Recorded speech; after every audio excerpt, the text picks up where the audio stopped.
All right, welcome to another Wiley Manager Crash Course, where we try and give you a bit of a sneak peek into what we talk about on our full-length podcasts. And on this week's podcast, Bob, we talked about the invisible culture gap. Yes, the invisible culture gap could mean anything, couldn't it? Well, maybe help us understand what does it mean, and maybe why does it matter?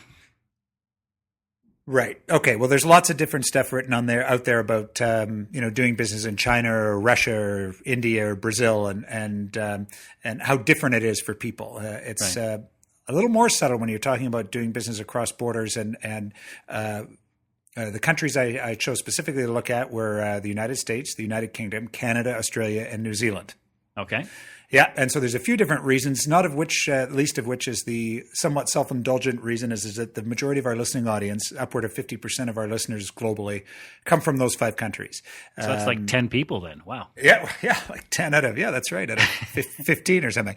But, for me personally, I've worked in 4 to 5 of those countries, with New Zealand being the one I haven't worked in. But I love New Zealand. So traveled there extensively. Yeah, love New Zealand. I haven't worked there, but I've worked in all 4 of the other countries. So, interestingly, we thought, we take a look at this because oftentimes we don't think about cross-cultural gaps between Canada and the United States, for example. So thought I would take a look at this in some detail. The other thing is that by trying to raise awareness about the different cultural things between these things, you may be able to save yourself some pain longer term, right? So regardless of whether you're going out to these other countries to work, it's not out of the question that you might have somebody come into your organization that comes from one of these other 5 countries, and you might think, well, they kind of look and sound a lot like me, so I don't have to worry about some of this cross-cultural stuff.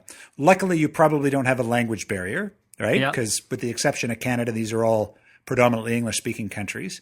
But you might not think, okay, well, I can communicate with them, so it'll all be fine. But there's some things you need to think about beyond that.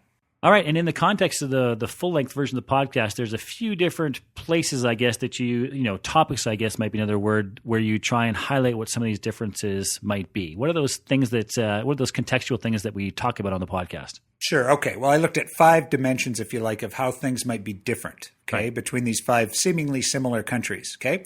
So the first one is, how do these people from each, and again, I'm making broad sweeping generalizations, which is good fun. How do people of these countries, how do they manage conflict was the first one.